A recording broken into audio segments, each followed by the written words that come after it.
ଆପଣମାନେ ସମସ୍ତେ ଜାଣିଥିବେ ବିଗତ 15 ଦିନ ତଳେ ଗୋଟେ ସୂଚନା ମିଳିଥିଲା ଯେ ଦଇତାରୀ ଜଙ୍ଗଲ ଏରିଆରେ କିଛି ମାଓବାଦୀଙ୍କର ମୁଭମେଣ୍ଟ ରହିଛି। ଏହି ଇନଫର୍ମେସନକୁ ଆଧାର କରିକି ଆମର ପୁଲିସର ଗୁଡ଼ାଏ ଟିମ୍ ଫର୍ମେସନ୍ ହେଇଥିଲା, ଯେଉଁଥିରେ କି ଆମର ମାଓଇଷ୍ଟ ଅପରେସନ୍ ଏକ୍ସପର୍ଟ କିଛି ଥିଲେ, ସାଇଣ୍ଟିଫିକ୍ ଏବଂ ଟେକ୍ନିକାଲ ଟିମ୍ ଥିଲେ ଏବଂ ଲୋକାଲ ଇଣ୍ଟେଲିଜେନ୍ସ ଯେଉଁ ରହିଲା ଷ୍ଟେଟ୍ ଇଣ୍ଟେଲିଜେନ୍ସର ଷ୍ଟାଫ୍ ଥିଲେ। ଆମର ବିଭିନ୍ନ ଏଙ୍ଗେଲରୁ ୟା ଉପରେ ଇନକ୍ୱାରି କରାହେଲା।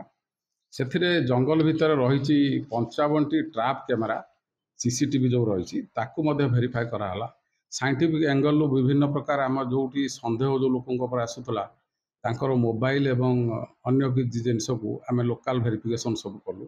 ଏଇସବୁ କଲା ଭିତରେ ଜଣାପଡ଼ିଲା ଯେ କିଛି ଜଙ୍ଗଲ ବିଭାଗର କର୍ମଚାରୀ ଏଥିରେ ସମ୍ପୃକ୍ତ ଅଛନ୍ତି। ସେମାନେ ଏଇ ଇନଫର୍ମେସନଟାକୁ ଯେଉଁଟାକି ଆମେ କହିବା ମିସ୍ ଇନଫର୍ମେସନ୍ ବା ଭୁଲ ଇନଫର୍ମେସନ୍ ସେମାନେ ଗୋଟେ ସେଠି ଲୋକାଲ ଏରିଆରେ ସ୍ପ୍ରେଡ୍ କରିଛନ୍ତି, ଯେଉଁଟା ପାଇଁକି ସେଠିକାର ଜନସାଧାରଣ ଆତଙ୍କ ଏବଂ ଭୟର ବାତାବରଣ ମଧ୍ୟ ରହିଲେ। ତେଣୁ ଏହିସବୁ କନକ୍ଲୁସିଭ୍ ଏଭିଡେନ୍ସ ଆସିଲା ପରେ ଆମର ପୁଲିସ ତରଫରୁ ଗୋଟେ କେସ୍ ରେଜିଷ୍ଟ୍ରେସନ୍ କରାହେଇଛି। ଦଇତାରୀ ଥାନାରେ ଗୋଟେ କେସ୍ ହେଇଛି।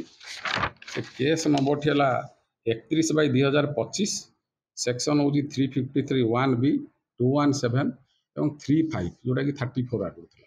ଏଇଥିରେ କେସ୍ ଗୋଟେ ତଦନ୍ତ କେସ୍ ରେଜିଷ୍ଟ୍ରେସନ୍ କରାଯାଇକି ତଦନ୍ତ ଚାଲିଛି। ସେଇ ତଦନ୍ତ ସମୟରେ ଆମେ ବହୁତ କିଛି ଏଭିଡେନ୍ସ ପାଇଛୁ, ଯେଉଁ ଏଭିଡେନ୍ସ ଉପରେ ଆଧାର କରିକି ଆମେ ଜାଣୁଛୁ କିଛି ବନ କର୍ମଚାରୀ ଏବଂ ପୂର୍ବତନ ବନ କର୍ମଚାରୀ ଏଥିରେ ସମ୍ପୃକ୍ତ ଅଛନ୍ତି। ତେଣୁ ଜନସାଧାରଣ ଯେଉଁମାନେ ସବୁ ଭୟ ଏବଂ ଆତଙ୍କର ବାତାବରଣ ମଧ୍ୟରେ ଅଛନ୍ତି ତାକୁ ସେମାନଙ୍କୁ ଆପଣମାନଙ୍କ ଜରିଆରେ ଆମେ ସଚେତନ କରିବାକୁ ଚାହୁଁଛୁ ଯେ ସେ ଭୟର କୌଣସି ଆଭାସ ହିଁ ନାହିଁ, ତେଣୁ ଭୟ କରିବାର କୌଣସି କାରଣ ନାହିଁ। ତେଣୁ ପୋଲିସ ତଦନ୍ତ ଯେଉଁ ସରିଲା ପରେ ଯେଉଁମାନେ ଆକ୍ଚୁଆଲ ଏଥିରେ ଇନଭଲ୍ଭ ଅଛନ୍ତି ସେମାନେ ଯିଏ ବି ହୁଅନ୍ତୁ ସେମାନଙ୍କ ବିରୁଦ୍ଧରେ ଆମେ ଆଇନଗତ କାର୍ଯ୍ୟାନୁଷ୍ଠାନ ନିଆଯିବ।